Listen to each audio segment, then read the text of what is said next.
Jason from Rum Cup Studio. We're having a coffee break with Westley Turner, owner of Turnstyle Gaming. How are you doing, Wesley? Pretty good, man. Good to be here. Just thought we'd ask you a couple of questions. We see you're the new kid on the block here in Hanford, on the corner of 10th and Fargo, correct? Yeah, that's All us. right. Can you tell me a little bit about your business? Yeah, we're a new esports gaming lounge. We kind of offer all-inclusive space for all styles of gamer. Just trying to bring back that old school arcade feel. Yeah. What's the one thing you want people to know about Turnstyle Gaming? That we're an all-inclusive gaming space, so we offer a little bit of everything for all ages and skill levels. We bring retro, PC, and VR gaming all to one space and have a little next-gen flair. How do you define success? Actually, this one's one of my easier ones. We define success here by the number of smiles we see on people's faces. We're all about having fun, and if we're achieving that goal, then we've been successful day to day. So how do you define that culture?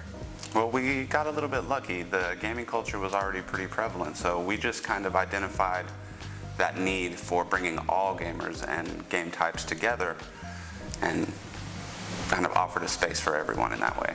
Nice.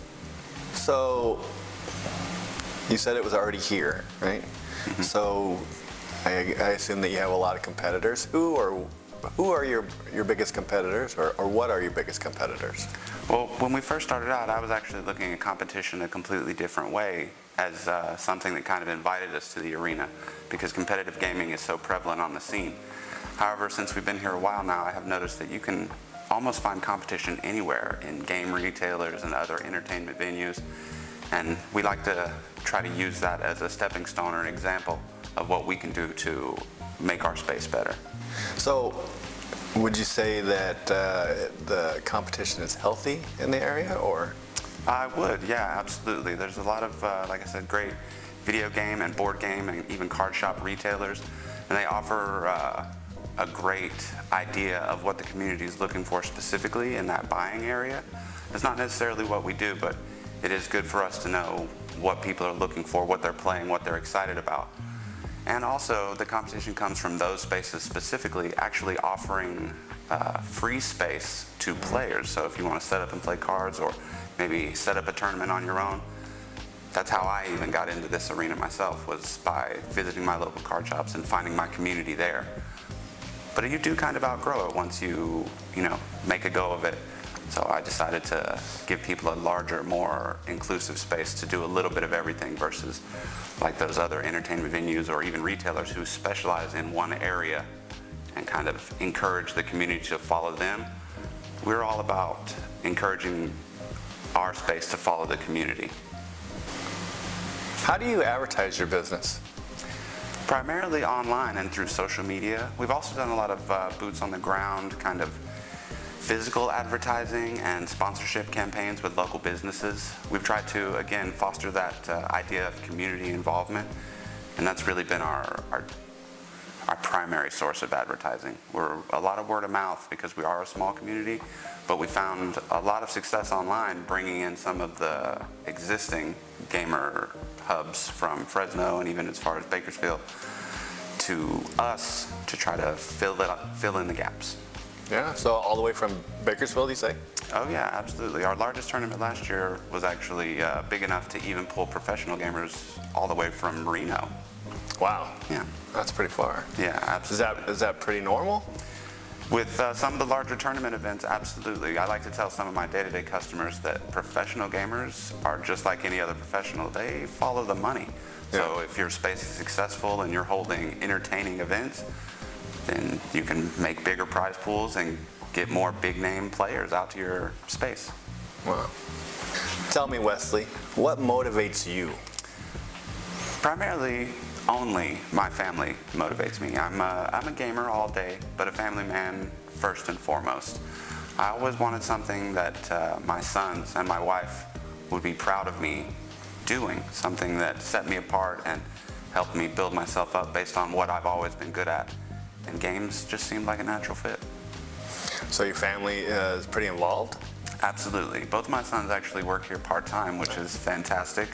Not just for the... What's their ages? I have a 13-year-old and a 20-year-old this year. Oh, yeah. Wow.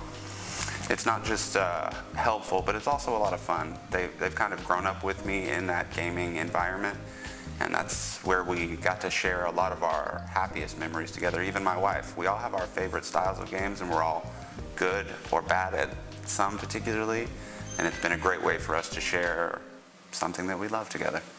That's nice. And then your wife and your kids sounds like they're really behind you on this. Oh yeah, absolutely. They've been a championing force for me pretty much the whole time. I've always worked in retail or done something, I would say, that was just to do something. But this idea, this arcade, actually came from my wife specifically, who encouraged me to push the limits and do something that I was passionate about, that I might have more control of. More on the business side, what would you say your main performance indicators are? Okay, so this one's a little bit more technical, but I suppose it boils down to my day-to-day, the number of customers that I get to serve, the number of events that I hold, the number of birthday parties or other private events that I might be able to book through the month. It kind of determines what we're going to be able to do for the next event. The more popular the space is, or the more popular a specific new release is, the more excitement we might be able to generate in the community.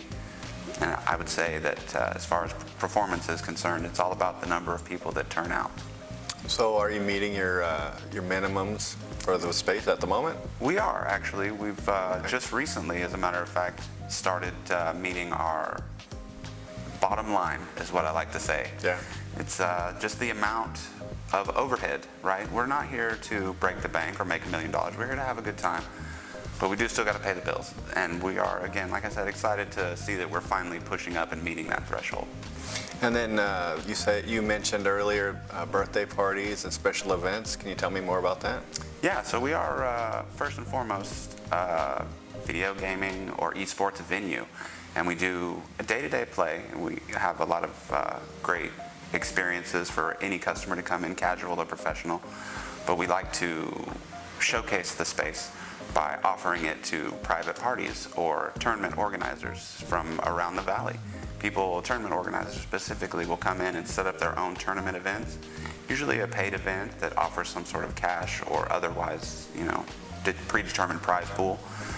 Professional players will come in from all over the area and pay the venue fee and the event fee. It's usually a 50-50 split, and the event fee goes completely towards that prize pool, which may already have some sort of bonus attached to it depending on the sponsors, which we also do a little bit of work with our TOs in gathering sponsorships. And then other private events would include special events, birthday parties, or we've even just this year had our first Super Bowl party, where people will come in and set up the space in a specific style or theme and basically have it for the day or half the day themselves. We offer a couple of different options as far as parties go, where you can come in for just a few hours or take the space for the whole day. But it basically gives you a place to have a party that you won't have to clean up afterwards. That's really good. And then from what I understand, the rates are pretty competitive, right? Absolutely. That's been my primary focus. I know with money being what it is, not everybody's got enough to go and rent out a Six Flags. So we like to keep it competitive because we are locals here as well, and we want it to be something that we'd be able to afford if we were out looking for an enjoyable experience. So this is a really interesting business model. It's kind of unique, at least in my experience in the Valley.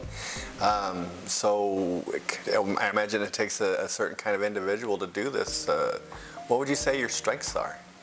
I actually get this from one of my favorite cartoons. My superpower is never giving up. We work hard to have what we want and enjoy what we do, and that's really been my driving force. I like to tell myself, as long as I'm always having a good time, then the amount of work is always worth it. Our perseverance and willingness to kind of jump off that cliff and see what happens, I would say those are among my highest rated qualities. As far as the space is concerned, I would say it's our kind of all-inclusive, we take everyone style of gaming. It's really something that is unique to the community in general. Usually gamers are thought of a very isolated and kind of singularly minded group, and that's all well and good.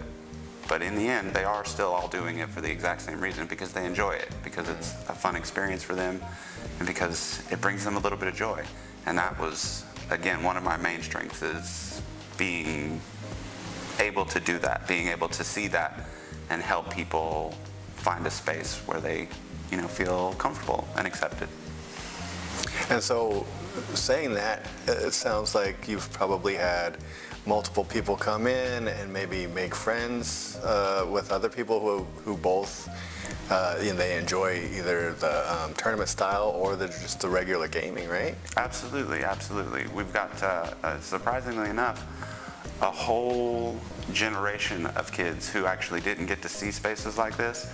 So when they come in, their eyes light up and they're really excited to see that there are spaces out there dedicated to just this one thing, this one style of thing that they're so passionate about, that they enjoy so much, and that they can find so much success in. Right now, video games are kind of running the show as far as pop culture is concerned, and there's always a new experience and a new opportunity to be had, and we're happy to be a part of it.